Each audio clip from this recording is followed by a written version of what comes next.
et toujours vivre le monde. Bien, tu fais, bisous les camalobana et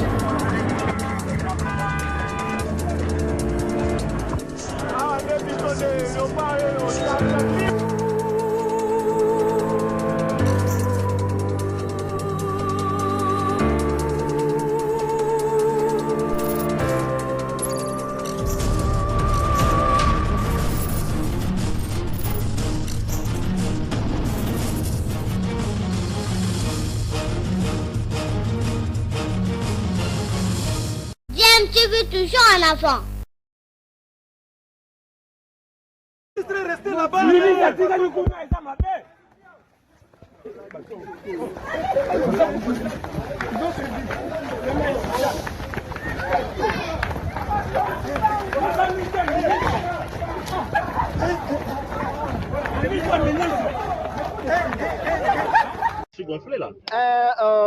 Voilà, ministre d'État attaqué dans son propre pays, c'est regrettable. Voilà, les députés nationaux attaqués, blessés. Monsieur le ministre,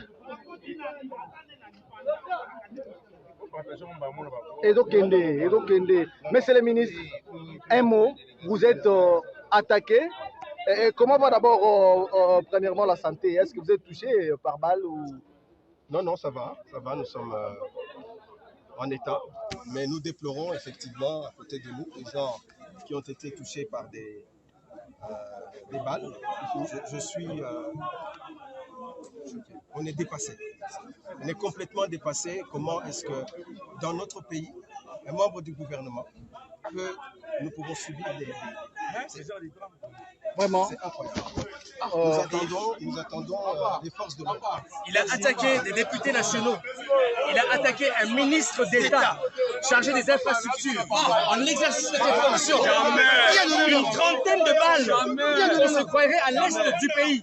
Je suis outré, je suis choqué de ce qui vient de se passer à ce jour. Nous étions en train de faire notre travail calmement.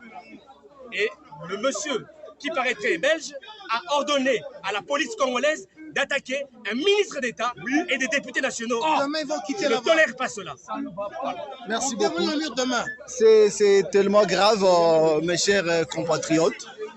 Nous sommes dans notre pays, précisément à Kinshasa, capitale de la RDC, à Kinshasa, frontière avec le Congo-Brazzaville.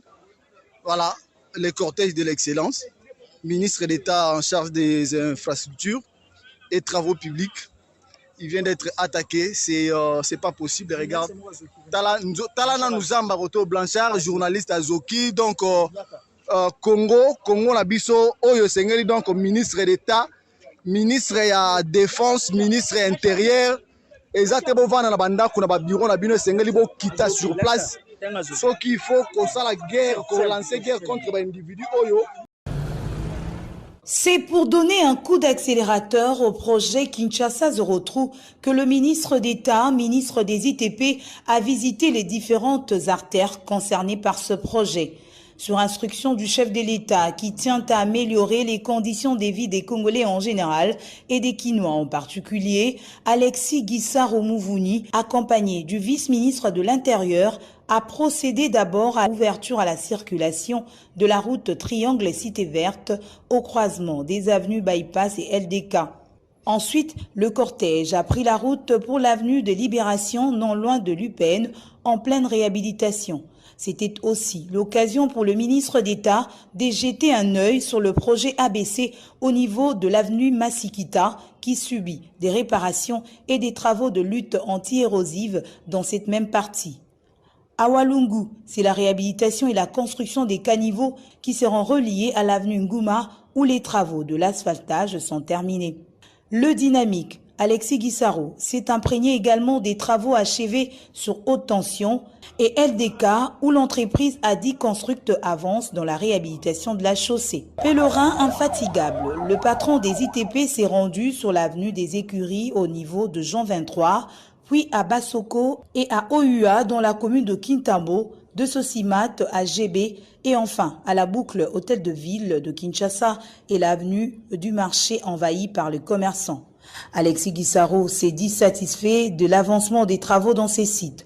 Il invite par ailleurs les entreprises qui exécutent les travaux au respect du délai pour la première phase. À ce stade, nous pouvons considérer que la première phase de notre projet Kin Zero Trou évolue. Nous avons donné des instructions très claires pour que les 19 artères de Kinshasa qui sont pris en charge dans la première phase soient achevées au plus tard dans les 3 mois, c'est-à-dire du 14 octobre jusqu'au 14 janvier. À 2 mois, nous voulions faire cette évaluation, mais d'ici 1 mois, donc 14 janvier, cette première phase doit être totalement achevée. Sa tenue du jour l'indique si bien. L'homme de terrain, Alexis Guissaro Mouvouni, s'est dirigé